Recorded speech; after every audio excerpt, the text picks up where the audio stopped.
അമ്മേ പരിശുദ്ധമേ, അമ്മേ പരിശുദ്ധമേ, ദൈവമാതാവേ, കൃപാസനത്തിലൂടെ ഞങ്ങളുടെ ദേശത്തിനും അമ്മ മധ്യസ്ഥം തേടി തന്ന എല്ലാ അനുഗ്രഹങ്ങൾക്കും കൃപകൾക്കും ഞങ്ങളിപ്പോൾ ഹൃദയം നിറഞ്ഞ നന്ദി പറയുന്നു. അമ്മേ പരിശുദ്ധമേ, ദൈവമാതാവേ, 2004 ഡിസംബർ 7 ഉച്ചകഴിഞ്ഞ് 2:30 കൃപാസനത്തിൽ സംഭവിച്ച അമ്മയുടെ പ്രത്യക്ഷപ്പെടലിനെ കുറിച്ച് തിരുസഭയ്ക്ക് സമർപ്പിച്ചിരിക്കുന്ന പഠനരേഖകളുടെ സഭാത്മകമായ പഠനം ആരംഭിക്കുവാൻ ഞങ്ങൾ പ്രാർത്ഥിക്കുന്നു. അമ്മേ പരിശുദ്ധമേ, ഭൂസ്വർലോകങ്ങളുടെ രാജ്ഞിയായ അങ്ങേയ്ക്ക് ഭൗമസംരക്ഷണത്തിനായി പ്രപഞ്ചപ്രകൃതിയെ തന്നെ തിരുസഭ പ്രതിഷ്ഠിക്കുവാൻ ഈ പ്രത്യക്ഷീകരണം വഴി ഇടയാക്കണമേ. പരിശുദ്ധമേ, ജപമാല മാതാവേ, സകല കൃപാസനം പ്രാർത്ഥനയോടും ചേർത്ത് ഞങ്ങളിപ്പോൾ പ്രാർത്ഥിക്കുന്ന ഈ കുടുംബത്തിന്റെ പ്രത്യേക നിയോഗം മക്കളെ, അമ്മയുടെ പ്രത്യക്ഷീകരണത്തിന്റെ ഈ അനുഗ്രഹവേളയിൽ ഞങ്ങൾക്ക് സാധിച്ചു തരുവാൻ കനിയണമേ. ആമേൻ. വിശ്വാസ പ്രമാണം. സർവശക്തനായ പിതാവും ആകാശത്തിന്റെയും ഭൂമിയുടെയും സൃഷ്ടാവുമായ ദൈവത്തിൽ ഞാൻ വിശ്വസിക്കുന്നു. അവിടുത്തെ ഏകപുത്രനും ഞങ്ങളുടെ കർത്താവുമായ ഈശോ മിശിഹായിലും ഞാൻ വിശ്വസിക്കുന്നു. ഈ പുത്രൻ പരിശുദ്ധാത്മാവിനാൽ ഗർഭസ്ഥനായി കന്യകാമറിയത്തിൽ നിന്ന് പിറന്ന് പൊന്തിയോസ് പീലാത്തോസിന്റെ കാലത്ത് പീഡകൾ സഹിച്ച് കുരിശിൽ തറയ്ക്കപ്പെട്ട് മരിച്ച് അടക്കപ്പെട്ട് പാതാളങ്ങളിൽ ഇറങ്ങി മരിച്ചവരുടെ ഇടയിൽ നിന്ന് 3-ാം നാൾ ഉയർത്ത് സ്വർഗത്തിലേക്ക് എഴുന്നള്ളി സർവശക്തിയുള്ള പിതാവായ ദൈവത്തിന്റെ വലതുഭാഗത്തിരിക്കുന്നു. അവിടെ നിന്ന് ജീവിക്കുന്നവരെയും മരിച്ചവരെയും വിധിക്കുവാൻ വരുമെന്നും ഞാൻ വിശ്വസിക്കുന്നു. പരിശുദ്ധാത്മാവിലും ഞാൻ വിശ്വസിക്കുന്നു. വിശുദ്ധ കത്തോലിക്കാ സഭയിലും പുണ്യവാന്മാരുടെ ഐക്യത്തിലും പാപങ്ങളുടെ മോചനത്തിലും ശരീരത്തിന്റെ ഉയർപ്പിലും നിത്യമായ ജീവിതത്തിലും ഞാൻ വിശ്വസിക്കുന്നു. ആമേൻ. സ്വർഗ്ഗസ്ഥനായ ഞങ്ങളുടെ പിതാവേ, അങ്ങയുടെ നാമം പൂജിതമാകണമേ. അങ്ങയുടെ രാജ്യം വരണമേ. അങ്ങയുടെ തിരുമനസ് സ്വർഗത്തിലെ പോലെ ഭൂമിയിലും ആകണമേ. അന്നു വേണ്ടുന്ന ആഹാരം ഇന്ന് ഞങ്ങൾക്ക് തരണമേ. ഞങ്ങളോട് തെറ്റ് ചെയ്യുന്നവരോട് ഞങ്ങൾ ക്ഷമിക്കുന്നത് പോലെ ഞങ്ങളുടെ തെറ്റുകൾ ഞങ്ങളോടും ക്ഷമിക്കണമേ.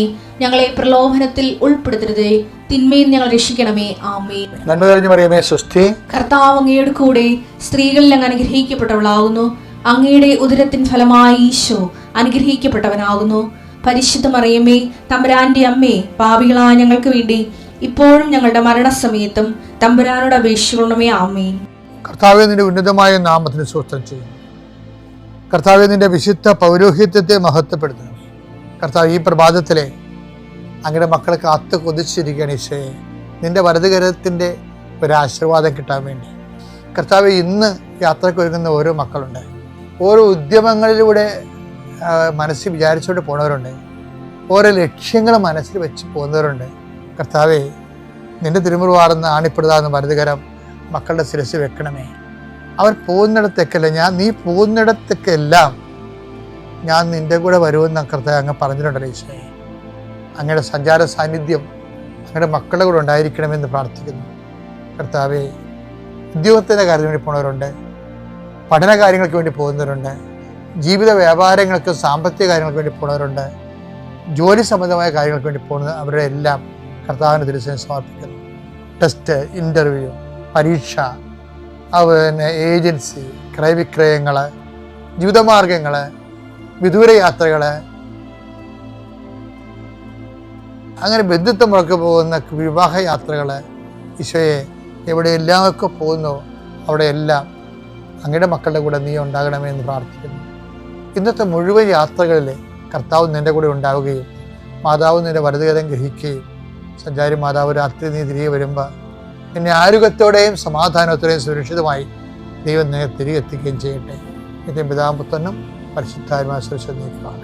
ഇപ്പം ഇവിടെ ഉടമ്പടിയിലെ ഒരു വിഷയം, ഉടമ്പടി തുടക്കുമ്പോൾ തന്നെ എബ്രാഹത്തിനോട് ദൈവം പറയും, ഇത് ബൈലാറ്ററൽ എഗ്രിമെൻ്റ് ആണ്, നമ്മൾ തമ്മിൽ ഉഭയകക്ഷിയാണ്, ഒരു കക്ഷി ഞാനാണ്, ഒരു കക്ഷി നീയാണ്, അതുകൊണ്ട് ഞാനുമായിട്ട് ഉടമ്പടി ചെയ്യാൻ നീ യോഗ്യനല്ല, പക്ഷെ അതുകൊണ്ട് നിനക്ക് ചെയ്യാവുന്ന ഇത്രയേ ഉള്ളൂ, നീ കുറ്റമറ്റവനായിരിക്കണം എന്ന് പറയും. പിന്നെ എൻ്റെ മുമ്പിൽ തന്നെ വിരാജിക്കണം, നമ്മൾ എപ്പോഴും പറയുന്ന വചനം വായിച്ചേ, ഉൽപ്പത്തി 17:1. അബ്രാമിന് 99 വയസ്സായപ്പോൾ കർത്താവ് പ്രത്യക്ഷപ്പെട്ട് അവനോട് അരുളി ചെയ്തു, സർവശക്തനായ ദൈവമാണ് ഞാൻ, എന്റെ മുമ്പിൽ വ്യാപരിക്കുക, കുറ്റമറ്റവനായി വർത്തിക്കുക. അപ്പൊ നമ്മള് ഓർക്കണെന്താ അറിയാവോ, എന്ത് കുറ്റമായിരിക്കും വെച്ച് കഴിഞ്ഞാല് അപ്പോഴാണ് നമ്മുടെ ശ്രദ്ധയ്ക്ക് വരണത്. ഞാനിത് ദൈവത്തോടും ചോദിച്ചിട്ടുള്ള ചോദ്യമാണ്, ദൈവമേ എന്ത് കുറ്റമാണ് ഉദ്ദേശിക്കുന്നത്? കൽപ്പനപരമായ കുറ്റമാണ്. 10 കൽപ്പനയല്ല ദൈവം തന്നിരിക്കുന്ന വചനം.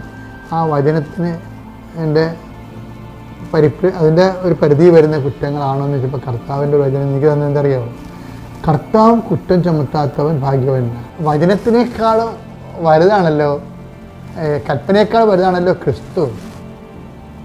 കർത്താവ് കുറ്റം ചുമത്താത്തവൻ ഭാഗ്യവാൻ. അവനെടുത്ത് റോമൻ 4:8 കർത്താവ് കുറ്റം ചുമത്താത്തവൻ ഭാഗ്യവാൻ. കർത്താവ് കുറ്റം ചുമത്താത്തവൻ ഭാഗ്യവാൻ. ഇത് പഴയ നിയമത്തിൽ റെഫറൻസാണ് ഉള്ളത്. പക്ഷെ പൗലോസ് അപ്പോസ്തലൻ കോട്ട് ചെയ്തിരിക്കുന്ന കാരണം പുതിയ നിയമത്തിൻ്റെ പരിപ്രേക്ഷ്യത്തിലെ ഈശോയാണ് കർത്താവ്. ഈശോ കുറ്റം ചുമത്താത്ത ആളാണ് ഭാഗ്യവാൻ എന്ന് പറയണത്.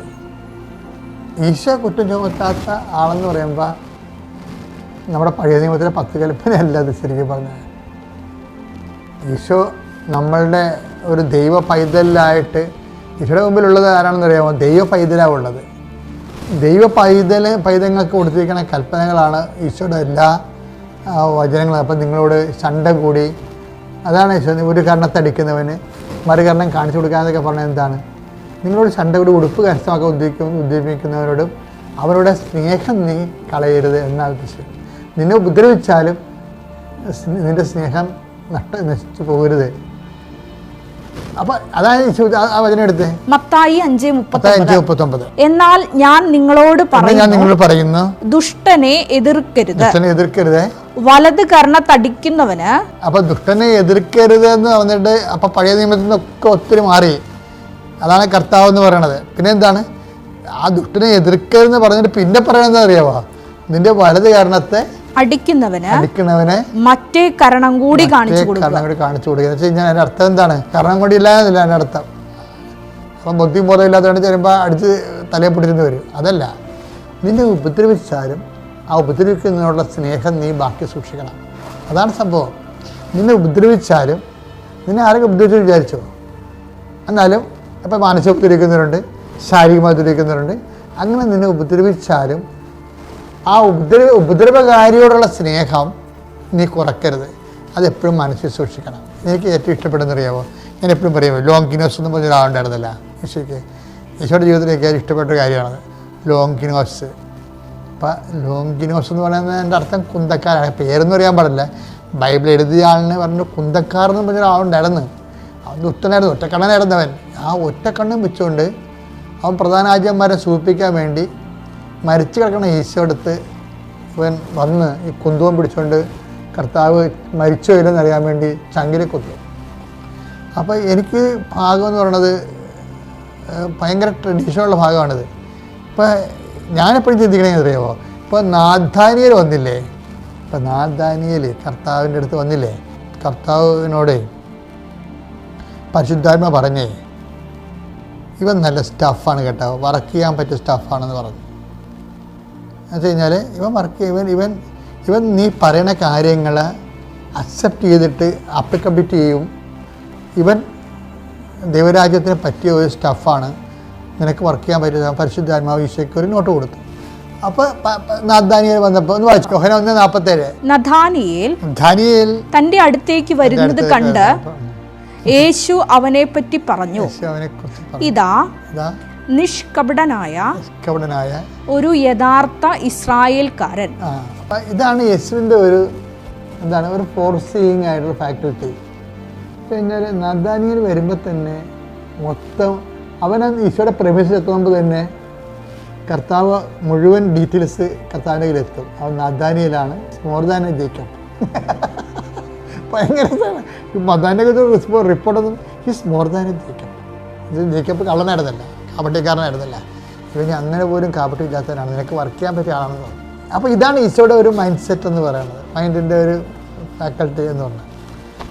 ഇത് തന്നെയാണ് ഈശോ മരിക്കണ മുമ്പ് ഈ ലോങ്കിനോസില്ലേ കുന്തക്കാരൻ, അയാൾ വരുന്ന കണ്ടിട്ടുണ്ട് ഈശോ. അതാണ് ഈ പ്രിൻസിപ്പിൾ അങ്ങോട്ട് അപ്ലിക്കേറ്റ് ചെയ്ത് കഴിഞ്ഞാൽ നമുക്കറിയാം ഈ കുന്തക്കാരൻ താൻ മരിച്ചു കഴിഞ്ഞും ഈ ഒറ്റക്കണ്ണം വരുമെന്ന് തൻ്റെ ചങ്കിൽ കൊത്തുമെന്നൊക്കെ അറിയാം. എന്നിട്ടെന്താ ചെയ്തെന്നറിയാമോ?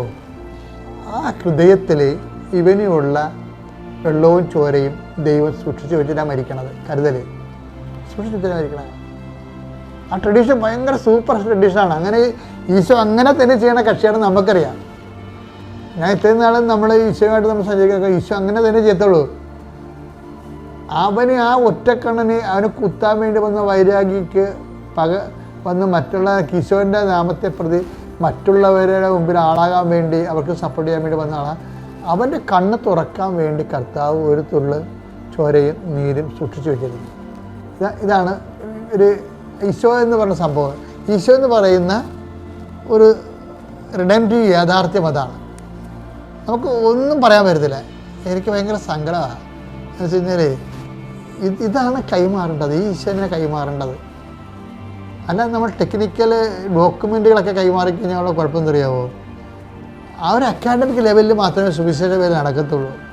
നമ്മൾ പല ഡോക്യുമെൻറ്റും താഴേക്ക് വരികയും അത് ആരെങ്കിലും രക്ഷിച്ച് നമ്മൾ ആൾക്കാരെ അതിലേക്ക് ആഗ്രഹിച്ചിട്ട് ഒരു കുഴപ്പമില്ല. പക്ഷേ സഭയുടെ അച്ചടക്കത്തിനും അതുപോലെ തന്നെ നമ്മുടെ വിശ്വാസത്തിൻ്റെ ഭദ്രതയ്ക്കും അതിലെ ആവശ്യമാണ്. അത്യാവശ്യമാണ്. പക്ഷേ ഞാൻ പറഞ്ഞു വരുന്നതിൻ്റെ കാരണം വെച്ച് കഴിഞ്ഞാൽ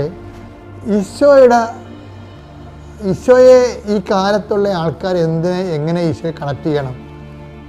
ആ കണക്ട് ചെയ്യണത് ഈ ഈശോയുടെ ഈ ബിഹേവിയറുണ്ട്. അത് ശരിക്കും നമ്മൾ ഇങ്ങനെ തുറന്നു വെക്കേണ്ടതാണ്.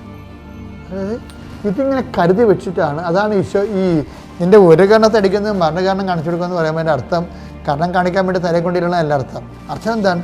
നിന്നെ ദ്രോഹിച്ചാൽ പോലും അവനോടുള്ള സ്നേഹം നീ മരിച്ചാലും നിൻ്റെ മനസ്സിലുണ്ടാകണം. എൻ്റെ പേര് ശീതൾ. ഞാൻ കൊല്ലത്തു നിന്ന് വരുന്നു, കൊല്ലം അഴീക്കൽ നിന്ന് വരുന്നു.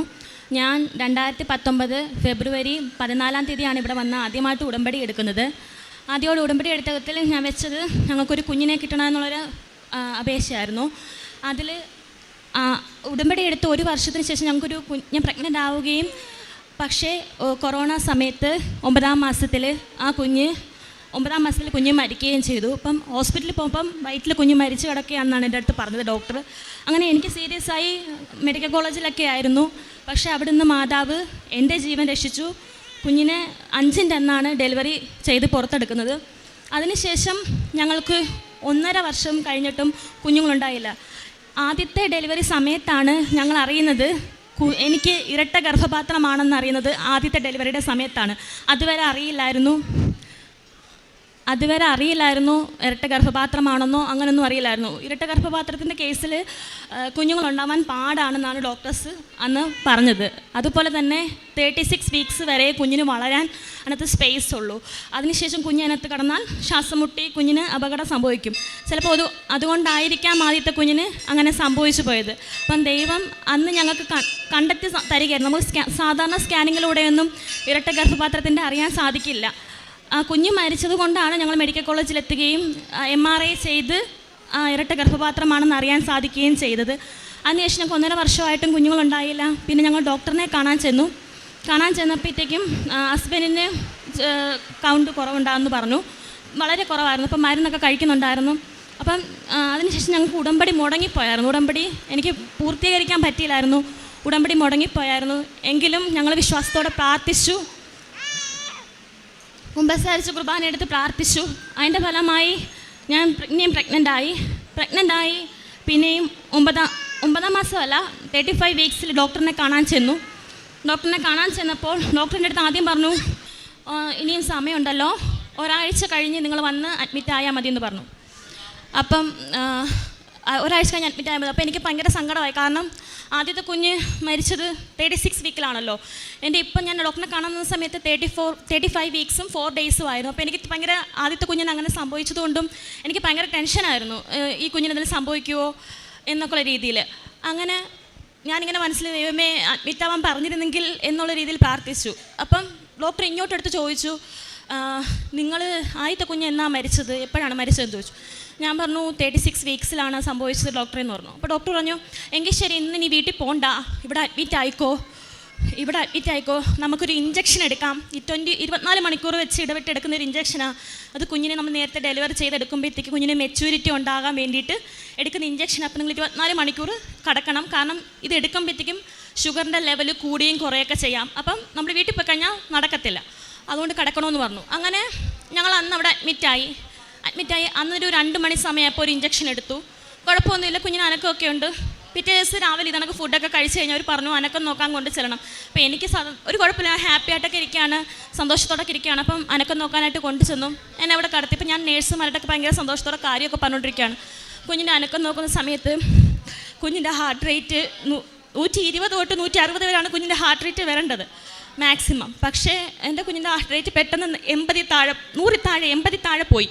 അപ്പോൾ പെട്ടെന്ന് തന്നെ ഇവർ പെട്ടെന്ന് ഓക്സിജനൊക്കെ വെക്കുന്നു. അപ്പോൾ എനിക്ക് ഭയങ്കര ടെൻഷനായി. എന്താ സംഭവം എന്ന് അറിയുന്നത്. ഞാൻ നല്ല ഹാപ്പി ആയിട്ട്, കുഞ്ഞിന് അനക്കമൊക്കെ ഉണ്ട്, അപ്പം നല്ല ഹാപ്പി ആയിട്ടൊക്കെ ഇരിക്കുമായിരുന്നു. പെട്ടെന്ന് അവരെന്നെ കമ്മലുമാലയെല്ലാം ഊരി ഓപ്പറേഷൻ. അവരെനിക്ക് പറഞ്ഞു പേടിക്കേണ്ട, നമുക്ക് കുഞ്ഞിൻ്റെ ജീവനല്ലേ വലുത്, കുഞ്ഞിൻ്റെ ഹാർട്ട് റേറ്റ് ഇങ്ങനെ കുറഞ്ഞുകൊണ്ടിരിക്കുകയാണ്, അതുകൊണ്ട് നമുക്ക് സിസേറിയൻ ചെയ്യണം എന്ന് പറഞ്ഞു. അപ്പോൾ എനിക്ക് പെട്ടെന്ന് സിസേറിയൻ കേട്ടപ്പോൾ പേടിയായിരുന്നു. എങ്കിലും എൻ്റെ ഒരു എങ്ങനെയെങ്കിലും എൻ്റെ കുഞ്ഞിനെ കാണാൻ പറ്റുമല്ലോ, ആ ഒരു ഇതിൽ സമ്മതിച്ചു. അങ്ങനെ ഞാൻ ഓപ്പറേഷൻ തിയേറ്ററിൽ കൊണ്ടുപോയി. സിസേറിയൻ ചെയ്യുമ്പോൾ ഡോക്ടർ പറഞ്ഞു കൊടുക്കുന്നുണ്ട് കൂടെയൊക്കെ ഡോക്ടറിന്, ഇത് 2 ഉറയാണ്, എൻ്റെ ഗർഭപാത്രത്തെ കാണിച്ചു കൊടുക്കും, നമുക്ക് കേൾക്കാൻ പറ്റുമല്ലോ. അങ്ങനെ അവർക്ക് പറഞ്ഞു കൊടുക്കുന്നുണ്ട്. അപ്പോൾ കുഞ്ഞിനെ എടുത്തിട്ട് നോക്കുമ്പോൾ കുഞ്ഞിൻ്റെ കഴുത്തിൽ ഇത് ചുറ്റിക്കിടക്കുമായിരുന്നു. വള്ളി ചുറ്റിക്കിടന്നിട്ടാണ് കുഞ്ഞിന് ഈ ഹാർട്ട് റേറ്റ് കുറഞ്ഞു വന്നത്.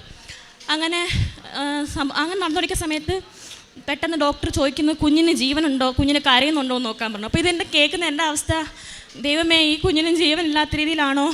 പെട്ടെന്ന് കുഞ്ഞിനെ 2 അടി അടിച്ച ഉടനെ കുഞ്ഞ് കരഞ്ഞപ്പോൾ എന്നിട്ട് ഇവള് ശ്വാസം ഭയങ്കരമായിട്ട് ഇങ്ങനെ ഇങ്ങനെ പ്രശ്നം ഉണ്ടായിരുന്നു. അങ്ങനെ കുഞ്ഞിനെ എന്നെ ജസ്റ്റ് ഒന്ന് കാണിച്ചു. ഞാൻ നല്ല വ്യക്തമായിട്ട് കുഞ്ഞാണാണോ പെണ്ണാണോ ഒന്നും അറിഞ്ഞില്ല. കാണിച്ചു കുഞ്ഞിനെ അവരും കൊണ്ടുപോയി. അപ്പോൾ എനിക്കത് ടെൻഷനായി. പിന്നെ ഇവരൊന്നും പറയുന്നില്ല, കുഞ്ഞിനെക്കുറിച്ച് ഞാൻ അറിയുന്നില്ല. കുഞ്ഞിന് ഞാൻ കൊല്ലത്ത് ഓച്ചിറ ആശുപത്രിയിലും കുഞ്ഞിന് വേറെ SBM എന്ന് പറഞ്ഞ കരുനാപ്പള്ളി ആശുപത്രിയിലാണ് കൊണ്ടുപോയത്. അവിടെ കുഞ്ഞിനെ 4 ദിവസം ICUവിൽ വെച്ചിരുന്നു. അപ്പോഴും എനിക്ക് അറിയത്തില്ല കുഞ്ഞിന് ജീവനുണ്ടോ എന്നൊന്നും അറിയില്ല. എല്ലാവരും പറയുന്നുണ്ട് കുഞ്ഞിന് ജീവനുണ്ട്, പക്ഷേ ഞാൻ കണ്ടില്ല. അതിനെ കാണുന്നവരെ എനിക്ക് സമാധാനമില്ലായിരുന്നു സത്യം പറഞ്ഞാൽ. അപ്പോൾ ഞാൻ പ്രാർത്ഥിച്ച് ഇങ്ങനെ കിടക്കുമായിരുന്നു. 4-ാം തീയതി പിന്നെ കുഞ്ഞിനെ കാണാൻ പറ്റി. ഇപ്പോഴും ഞാൻ വിശ്വസിക്കുന്നത് അന്ന് അവിടെ അഡ്മിറ്റ് ആകാൻ അത് കാരണക്കാരി മാതാവ് തന്നെ. കാരണം ഒരിക്കലും അഡ്മിറ്റ് ആവാൻ പോയതല്ല ഞങ്ങൾ. അതിൻ്റെ പിറ്റേ ദിവസം അങ്ങനെ സംഭവിക്കുന്ന ഒരിക്കലും വിചാരിച്ചില്ല.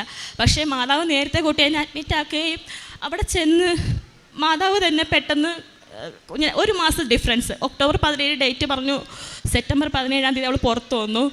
അങ്ങനെ മാതാവ് ഞങ്ങൾക്കൊരു മോളെ തന്ന് അനുഗ്രഹിച്ചു. എനിക്ക് ആദ്യത്തത് മോളായിരുന്നു. അപ്പോൾ ഞങ്ങൾക്ക് സങ്കടമായിരുന്നു. ഞാൻ കണ്ടു. അപ്പോൾ ഞങ്ങൾ പ്രാർത്ഥിച്ചു, ദൈവമേ ഒരു മോളെ തന്ന. അതേ കണക്കൊരു മോളെ തരണമെന്നായിരുന്നു പ്രാർത്ഥിച്ചത്. അതേ കണക്ക് മാതാവ് ഞങ്ങൾക്കൊരു മോളെ തന്ന് അനുഗ്രഹിച്ചു. അതിന് മാതാവിന് ഒരുപാട് കോടാനുകോടി നന്ദി അർപ്പിക്കുന്നു. അതിനുശേഷം ഞാൻ മറന്നുപോയി ഇതിനകത്ത് എഴുതാൻ. അതിനുശേഷം ഞാൻ 1 മാസം ഡ്രസ്സിലാണല്ലോ നമുക്ക്. 1 മാസത്തിന് ശേഷം എനിക്ക് നന്നായി കഠിനമായിട്ടൊരു വയറ്റുവേദന വന്നായിരുന്നു. വയറ്റുവേദന വന്ന സമയത്ത് എന്നെ കൊണ്ട് ആശുപത്രി പോകുമ്പോൾ എല്ലാം പറയുന്നത് എനിക്ക് മൂത്രത്തിപ്പഴുപ്പാണ്, ഇൻഫെക്ഷനാണ് എന്നൊക്കെ പറഞ്ഞത്. എപ്പോഴും പോവും, തിരിച്ച് പറഞ്ഞിടും. മരുന്ന് കഴിക്കും, പിന്നെ കുറയും, പിന്നെയും പോവും. അങ്ങനെ സഹിക്കാൻ പറ്റാത്ത, പിന്നെ എൻ്റെ ഹസ്ബൻഡിൻ്റെ വീട്ടിൽ കൊണ്ടുവന്നപ്പോഴത്തേക്കും എനിക്ക് സഹിക്കാൻ പറ്റാത്ത വേദന തോന്നി. എന്നെ കൊണ്ടുപോയി പിന്നെ ഞാൻ അങ്ങോട്ട് പറഞ്ഞു, എനിക്ക് സ്കാൻ ചെയ്ത് നോക്കുമോ ഡോക്ടറെ, എനിക്ക് അത്രയ്ക്ക് വയ്യാന്ന് പറഞ്ഞു. അങ്ങനെ സ്കാൻ ചെയ്തപ്പോഴാണ് കുറേ അസുഖങ്ങളുടെ പേരൊക്കെ പറഞ്ഞു ആദ്യം. അപ്പോൾ ഗാൽബാൾഡർ സ്റ്റോണോ അങ്ങനെ എന്തൊക്കെ പറഞ്ഞു. പിന്നെ അപ്പൻഡീസിൻ്റെ അസുഖം ഉണ്ടെന്ന് പറഞ്ഞു. അങ്ങനെയൊക്കെ പറഞ്ഞു. പിന്നെ അപ്പൻഡീസ് ഇതെടുത്തു, MRI അല്ല CT സ്കാൻ എടുത്തു. CT സ്കാൻ എടുത്തപ്പോൾ പറഞ്ഞു അപ്പൻഡീസ് ഓപ്പറേഷൻ ചെയ്യണം എന്ന് പറഞ്ഞു. അപ്പോൾ അന്ന് ദിവസം അഡ്മിറ്റാക്കി എന്നെ ഓപ്പറേഷൻ ചെയ്യാൻ വേണ്ടി അവിടെ കടത്തിയേക്കുക. അപ്പോൾ എനിക്ക് തലേന്ന് തൊട്ട് വെള്ളം തരുന്നില്ല, ആഹാരം തരുന്നില്ല, ഒന്നും തരുന്നില്ല. 3 ദിവസം എനിക്ക് ആഹാരവും വെള്ളവും തന്നില്ല. ആ ഉള്ളി ട്രിപ്പ് മാത്രമായിരുന്നു അവർ തന്നുകൊണ്ടിരുന്നത്. ആ സമയത്ത് എനിക്ക് ദാഹിച്ചിട്ട് വയ്യ. അപ്പം ഞാൻ ചോദിച്ചു, എനിക്ക് സിസ്റ്റർ എനിക്ക് ഇച്ചിരി വെള്ളം തരുമോ? അപ്പോൾ പറഞ്ഞു ഇല്ല, ഡോക്ടറിൻ്റെ അനുവാദം ഇല്ലാതെ വെള്ളം തരാൻ പറ്റത്തില്ല. എന്നിട്ട് എൻ്റെ വിഷമം കണ്ടിട്ട് ആരും കാണാതെ ഒരു സിസ്റ്റർ എനിക്ക് കൊണ്ടുവന്ന് ഒരു തുള്ളി വെള്ളം, ഒരു ഗ്ലാസ്സിൽ അര ഗ്ലാസ് പോലും ഇല്ല, എന്നിട്ട് തന്നു. പക്ഷേ ആ ഒരു തുള്ളി വെള്ളം കിട്ടിയപ്പോൾ എനിക്ക് ഭയങ്കര സന്തോഷമായി, സമാധാനമായി. എന്നിട്ട് ഞങ്ങൾ കാത്തിരിക്കുക മെയിൻ സർജൻ വന്ന ഓപ്പറേഷന് വേണ്ടിയിട്ട്. അങ്ങനെ ഓപ്പറേഷന് വേണ്ടിയിട്ട് കയറ്റുന്നതിന് മുമ്പ് എല്ലാം ഡ്രസ്സൊക്കെ ഇടിയിപ്പിച്ച് കമ്മലും മാലയും എല്ലാം ഊരി. അപ്പം ഞാനിങ്ങനെ മനസ്സിൽ പ്രാർത്ഥിക്കുക, ദൈവമേ ഓരോ ഓപ്പറേഷൻ കഴിഞ്ഞതേ ഉള്ളൂ, അതിനിടയ്ക്ക് അടുത്തൊരു ഓപ്പറേഷനും കൂടി എനിക്ക് താങ്ങാൻ പറ്റുന്നതല്ല. മാതാവേ എന്തെങ്കിലും ഇനി ഓപ്പറേഷനാണ് നിനക്ക് ഇതെങ്കിൽ അങ്ങനെ ആയിക്കൊള്ളട്ടെ, അല്ലെങ്കിൽ മാറ്റാൻ പറ്റുമെങ്കിൽ ഇതൊന്ന് മാറ്റി തരണേന്ന് പ്രാർത്ഥിച്ചു. ഞാൻ രാത്രി 10 മണി വരെ ഡോക്ടറിനെ കാത്തിരുന്നു. 11 മണി വരെ കാത്തിരുന്നു. അല്ലാത്ത സർജൻ വന്നിട്ട്, ജൂനിയർ സർജൻ വന്നിട്ട് വേണമെന്ന് പറഞ്ഞ ഓപ്പറേഷൻ മെയിൻ സർജൻ വന്ന് എന്നെ കണ്ടിട്ട് പറഞ്ഞു, എന്നെ ഒരുക്കി കടത്തിയിട്ട് പോലെ അദ്ദേഹം എന്ന് പറഞ്ഞു, ഈ കൊച്ചിന് നമുക്ക് ആദ്യം മരുന്ന് കൊടുത്ത് നോക്കാം. ഇപ്പോൾ ഒരു സർജറി കഴിഞ്ഞതല്ലേ ഉള്ളൂ, അപ്പോൾ അടുത്ത സർജറി പെട്ടെന്ന് ചെയ്താൽ ഈ കൊച്ചിന് ചിലപ്പോൾ എന്തെങ്കിലും വയ്യായിക കൂടിയാലോ, അതുകൊണ്ട് കൊച്ചിന് മരുന്ന് കൊടുത്ത് കുറയുവാണെങ്കിൽ പിന്നീട് വന്ന് സർജറി ചെയ്താൽ മതി എന്ന് പറഞ്ഞു. അങ്ങനെ സത്യം പറഞ്ഞ മാതാവ് അവിടെ ഇടപെട്ടെന്ന് തന്നെയാണ് ഞാൻ വിശ്വസിക്കുന്നത്. ആ ഡോക്ടർ എന്നെ ഒരുക്കി കടത്തിയ ഡ്രസ്സെല്ലാം മാറാൻ പറഞ്ഞു, സർജറി മാറ്റി വെച്ച് എനിക്ക് മരുന്ന് തന്നു. ഒരു 7 ദിവസം കിടക്കേണ്ടി വന്ന കാണും. മരുന്ന് കഴിച്ചു, സൗഖ്യമായി വീട്ടിൽ വന്നു. അതിനുശേഷം ഇതുവരെ വലിയ വേദനയൊന്നും എനിക്ക് വന്നിട്ടില്ല. പിന്നെ ആശുപത്രി പോകേണ്ട ഒരവസരം ഉണ്ടായിട്ടില്ല അതിൻ്റെ പേരിൽ. അത് മാതാവിൻ്റെ ഒരു അനുഗ്രഹമായിട്ട് ഞാൻ കാണുന്നു. അതിനുശേഷം എനിക്ക് പറയാനുള്ളത്, ഞാൻ ആദ്യ ഉടമ്പടി എടുത്ത സമയത്ത് എൻ്റെ ഹസ്ബൻഡിന് കാലിൽ ഒരു ചൊറിഞ്ഞ് പൊട്ടുന്ന രോഗം ഉണ്ടായിരുന്നു. അപ്പോൾ ആദ്യം നമ്മൾ കാര്യമായിട്ടൊന്നും എടുക്കുന്നത്, പക്ഷേ എത്ര മരുന്നും ചെറിയതായിട്ട് വരുവാണെങ്കിൽ ഭയങ്കര ചൊറിച്ചിലും കാര്യങ്ങളൊക്കെ. പക്ഷേ അദ്ദേഹത്തിന് അത് ഭയങ്കര ബുദ്ധിമുട്ടായിരുന്നു. പക്ഷേ ആരും അത് കാര്യമായിട്ടില്ല. അപ്പോൾ ചെറിയ ഓയിൽമെൻറ്റൊക്കെ തേച്ചിടുന്നാലും അത് കുറേ വർഷം 3 വർഷത്തോളം ഗൾഫിലായിരുന്ന സമയത്തുണ്ടായിരുന്നൊരു രോഗമായിരുന്നു അത്. അപ്പം ഞാൻ പറഞ്ഞു, അച്ഛാ ഈ ഉടമ്പടി തൈലം പൂശി നമുക്ക് പ്രാർത്ഥിക്കാം. രാത്രി കിടക്കുമ്പോഴത്തേക്കും ഞാൻ പുള്ളിക്കാരനെ തൈലം പെടുത്തി പ്രാർത്ഥിച്ചു കൊടുക്കുമായിരുന്നു. ഒരു 3-4 ദിവസമേ ഞാനത് തേച്ചത് എനിക്ക് ഓർമ്മയുള്ളൂ. പക്ഷേ എനിക്ക് എങ്ങനെയാണെന്നറിയത്തില്ല, ആ കാലിൽ ചൊറിഞ്ഞ് തടിക്കുന്ന ആ അസുഖം പിന്നെ വന്നിട്ടില്ല. ഇതുവരെ ആ അസുഖം ഇല്ല. ആ കാലിലെ പാട് പോലും മാറി. പിന്നെ അദ്ദേഹത്തിനൊരു ഗൾഫിലായിരുന്ന സമയത്ത് 3 വർഷമായിട്ടൊരു വയറ്റ് വേദന ഉണ്ടായിരുന്നു. ഇടയ്ക്കിടയ്ക്ക് എന്ത് കഴിച്ചാൽ ആഹാരങ്ങൾ കഴിക്കുമ്പോഴോ എന്തുകൊണ്ടാണ് വയറ്റ് വേദന വരുന്നതെന്നൊന്നും അറിയത്തില്ലായിരുന്നു. അപ്പോൾ ഞാൻ ആദ്യം ഒന്ന് ഉടമ്പടി എടുത്ത സമയത്ത് ആ വയറ്റ് വേദനയെക്കുറിച്ച് ചെയ്തിട്ടുണ്ട്. മാതാവേ വയറ്റ് വേദന മാറ്റി കൊടുക്കണമെന്ന് പറഞ്ഞ് ഉടമ്പടി വെച്ചിട്ടുണ്ടായിരുന്നു. ആ ഉടമ്പടി എടുത്ത് ഞാൻ വീട്ടിൽ പോയി 1-2 വട്ടമേ പിന്നെ വന്നിട്ടുള്ളൂ തോന്നുന്നു ആ വേദന. പിന്നെ ഇതുവരെ വന്നിട്ടില്ല. ഞാൻ ഇന്നലെയും വിളിച്ചിട്ട് ഞാൻ ചോദിച്ചു, വെച്ചാൽ വയറ്റ് വേദന ഇപ്പോൾ വരാറുണ്ടോ? ഞാൻ ഇപ്പോൾ ഗൾഫിൽ പോയി അദ്ദേഹം. അപ്പം ഇല്ല, എനിക്കിതുവരെ പിന്നെ വന്നിട്ടില്ല വയറ്റ് വേദന. ഇതുവരെ ദൈവം സഹായിച്ച വയറ്റ് വേദന പിന്നെ വന്നിട്ടില്ല. അതും മാതാവ് തന്ന ഒരു അനുഗ്രഹമായിട്ടും ഞാൻ കരുതുന്നു. പിന്നെ ഞങ്ങൾക്ക് കുറച്ച് കടബാധ്യതയൊക്കെ ഉണ്ടായിരുന്നു. അപ്പോൾ ഞാനിവിടെ ആദ്യം ഉടമ്പടി എടുത്ത് കൊടുത്ത് വെച്ചൊരു മെയിൻ കാര്യം കടബാധ്യത മാറാൻ, കുറേ ഉണ്ടായിരുന്നു. പക്ഷെ കുറേ ദൈവം സഹായിച്ച് മാറി. പക്ഷേ തീരാത്തതിൻ്റെ ഒരു പലിശക്കട 3 ലക്ഷത്തിൻ്റെ ഒരു പലിശക്കട ഉണ്ടായിരുന്നു. അതിൽ ഞങ്ങൾക്ക് വീട്ടിൽ വന്ന ഒരുപാട് പേര്, ഞാൻ പുതുതായിട്ട് കല്യാണം കഴിഞ്ഞ് വന്നെങ്കിലും നമ്മൾക്ക് അവിടുത്തെ അവസ്ഥ കാണുമ്പോൾ നമുക്ക് സങ്കടം വരുമല്ലോ. അപ്പോൾ ഒരുപാട് പേര് അപ്പായും അമ്മേനെ ഒരുപാട് വിഷമിപ്പിക്കുന്നത് ഞാൻ കണ്ടിട്ടുണ്ട്. അപ്പം അതിൻ്റെ പേരിൽ ഞങ്ങൾ വന്ന് എടുത്തതാണ് കടബാധ്യതയ്ക്ക് വേണ്ടിയിട്ട്. അപ്പം എൻ്റെ പപ്പ വേറൊരാൾ വഴിയായിട്ട് ഞങ്ങൾക്കൊരു 3 ലക്ഷം രൂപ സംഘടിപ്പിച്ചു തന്നു. അങ്ങനെ ഞങ്ങൾ 3 ലക്ഷം കൊണ്ട് ഈ പലിശക്കാർക്കൊക്കെ കൊടുത്തു. പക്ഷേ ഇത് അല്ലാതെ തന്നെയല്ല, അവർ 2.5 പലിശ അങ്ങനെ 2.5 എന്തോ കൊടുത്തുകൊണ്ടിരുന്നതാണ്. പക്ഷേ അത് കുറഞ്ഞ പലിശയ്ക്ക് ഞങ്ങൾക്ക് തന്നു. അതിൽ 1 ലക്ഷം രൂപ ഞങ്ങൾ ചിട്ടി അടച്ച് അങ്ങനെ 1 ലക്ഷം രൂപയോളം തീരാറായി. ബാക്കി 2 ലക്ഷം രൂപയേ ഉള്ളൂ. അതിന് ഇപ്പം ദൈവം സഹായിച്ച് എൻ്റെ ഹസ്ബൻഡിൻ്റെ ജോലി ഗൾഫിൽ ശരിയായി, അദ്ദേഹം പോയിട്ടുണ്ട്. ഞങ്ങൾക്ക് വിശ്വാസമുണ്ട് ജോലിയിലൂടെ ആ കടം തീരുമെന്ന് ഞങ്ങൾക്ക് വിശ്വാസമുണ്ട്. അതുപോലെ തന്നെ ഞങ്ങൾ മത്സ്യഫെഡിൽ നിന്ന് ഞങ്ങളൊരു കടം മേടിക്കുന്നുണ്ടായിരുന്നു ഞങ്ങളുടെ ആധാരമൊക്കെ വെച്ചിട്ട്. അപ്പോൾ അതിൽ 4 ലക്ഷം രൂപയായിരുന്നു ഞങ്ങൾ എടുത്തിരുന്നത്. പക്ഷേ അത് അദാലത്തിൽ വെച്ചപ്പോഴത്തേക്കും അത് 3 ലക്ഷം ഉള്ളെന്ന് അവർ പറയുന്നത്. ഞങ്ങൾ 4 ലക്ഷം രൂപ എടുത്തെങ്കിൽ അവർ പറയുന്നത് 3 ലക്ഷം രൂപയെ നിങ്ങൾ എടുത്തിട്ടുള്ളൂ. അത് ഉൾപ്പെടെ ഇപ്പം അടയ്ക്കേണ്ടതായിട്ട് അവർ പറഞ്ഞേക്കുന്നത് 2 ലക്ഷത്തി പലിശയും കൂട്ടുപലിശയും എല്ലാം ഒഴിവാക്കി 2,85,000 രൂപ അടച്ചാൽ മതി എന്നാണ് അവർ പറഞ്ഞേക്കുന്നത് ഞങ്ങളുടെ. പക്ഷേ അത് ഞങ്ങൾക്കിപ്പോൾ ഒറ്റയടിക്ക് അടയ്ക്കാൻ അവർ പറഞ്ഞിട്ടുണ്ട്. പക്ഷേ ഞങ്ങൾക്കത് അടയ്ക്കാൻ വഴിയൊന്നുമില്ല. പക്ഷേ എനിക്ക് വിശ്വാസമുണ്ട് മാതാവ് അതെങ്ങനെയെങ്കിലും അത് പിന്നെയും ആ ഇടയ്ക്കാണ് മത്സ്യബന്ധനത്തിൻ്റെ ആൾക്കാർക്ക് എന്തെങ്കിലും പ്രശ്നം ഉണ്ടെങ്കിൽ കത്തെഴുതി കൊടുക്കുക എന്നും പറഞ്ഞിട്ടൊരു TV-യിലൊരു ന്യൂസൊക്കെ വന്നത്. അങ്ങനെ അതിൻ്റെ കത്തിൽ എഴുതി കൊടുത്തിട്ടുണ്ട്. മാതാവ് സഹായിച്ച് അത് മാറിക്കിട്ടുമെന്ന് ഞാൻ വിശ്വസിക്കുന്നു. മാതാവ് തന്ന അനുഗ്രഹത്തിന് നന്ദി പറയുന്നു. അതുപോലെ തന്നെ ഇപ്പം കുറച്ച് മുമ്പ് ഒരു ചേച്ചി വന്ന് കുഞ്ഞിന് ഫിക്സ് വന്ന കാര്യം പറഞ്ഞപ്പോഴാണ് എനിക്കൊരു കാര്യം ഓർമ്മ വന്നത്. എൻ്റെ മോള് മാർച്ച് മാസം ഞാൻ ഇവിടെ വന്ന് ഉടമ്പടി എടുത്തു കഴിഞ്ഞു. അപ്പോൾ ഇയാൾക്ക് ഉറങ്ങിക്കിടന്ന സമയത്ത് ഇങ്ങനെ വിറയിൽ വന്നു, ഭയങ്കരമായിട്ടും കൊണ്ടു കുഞ്ഞ് ഷെവർ ചെയ്തു. അപ്പോൾ ഞാനിങ്ങനെ എടുത്തിങ്ങനെ കൈ വെച്ച് കുറച്ച് കഴിഞ്ഞപ്പോൾ അത് മാറി. അപ്പം ഞാൻ വെച്ച് കുഞ്ഞ് ഉറക്കത്തിൽ സ്വപ്നം കണ്ടതായിരിക്കും, കുഴപ്പമൊന്നും കാണില്ല എന്ന് പറഞ്ഞു. പള്ളിയിൽ വെച്ചായിരുന്നു സംഭവം. അപ്പോൾ ഞാൻ പിന്നെയും വീട്ടിൽ ഒന്ന് കടത്തി കുറച്ച് കഴിഞ്ഞപ്പോൾ പിന്നെയും കുഞ്ഞ് തനക്ക് വിറച്ച് ഭയങ്കരമായിട്ട്. അപ്പോൾ ഞങ്ങൾ പേടിയായി, ഇതെന്താണ്. അപ്പോൾ ഞങ്ങൾ ഡോക്ടറിനെ കൊണ്ട് കാണിച്ചു. ഡോക്ടർ പറഞ്ഞു ചിലപ്പം ജെന്നിയുടെ തുടക്കം വല്ലതുമായിരിക്കും, നിങ്ങൾ കൊണ്ടുപോയി ഒരു സ്കാൻ EEG ടെസ്റ്റ് എന്ന് പറയും, നമ്മളെ ഒരു തലയിലൊക്കെ ഇങ്ങനെ വെച്ചിട്ട് ചെയ്യുന്ന ടെസ്റ്റാണ്. അപ്പോൾ അത് ഭയങ്കര പാടാണ്, കുഞ്ഞ് ഉറങ്ങുമ്പോഴേ ചെയ്യാൻ പറ്റത്തുള്ളൂ. അങ്ങനെ ഞങ്ങൾ ആശുപത്രി പോയി. രാവിലെ പോയി ഞങ്ങൾ 8 മണി സമയത്ത് പോയതാണ് ഞങ്ങൾ. അവിടെ ചെന്ന് കുഞ്ഞ് ഒരു കാരണവശാലും ഉറങ്ങുന്നില്ല. അങ്ങനെ ഒരുപാട് കഷ്ടപ്പെട്ട് പ്രാർത്ഥിച്ച് ഈ രൂപമൊക്കെ വെച്ചിട്ട് കാശുരൂപമൊക്കെ വെച്ച് പ്രാർത്ഥിച്ച് അവിടെ വെച്ച് കാശുരൂപം മുറുകെ പിടിച്ച് പ്രാർത്ഥിക്കുമായിരുന്നു. മാതാവേ, കുഞ്ഞിന് വേറൊരു അസുഖമൊന്നും ഉണ്ടാവില്ലേ, ടെസ്റ്റിൻ്റെ റിസൾട്ട് വരുമ്പോൾ നോർമൽ ആവണേ എന്നുള്ള പ്രാർത്ഥനയായിരുന്നു. അങ്ങനെ ഇടയ്ക്കിടയ്ക്ക് വന്നുകൊണ്ട് ഞങ്ങൾ കൊണ്ട് കാണിച്ചു, ടെസ്റ്റ് ചെയ്തു. അപ്പോൾ റിസൾട്ടിന് ഒരു ദിവസം വൈകുമെന്ന് പറഞ്ഞു. അങ്ങനെ റിസൾട്ട് വന്നു. റിസൾട്ടിനകത്ത് ഒരു കുഴപ്പമില്ലെന്ന് മാതാവ് കാണിച്ചു തന്നു. അത് വലിയൊരു അനുഗ്രഹമായിട്ട് കരുതുന്നു.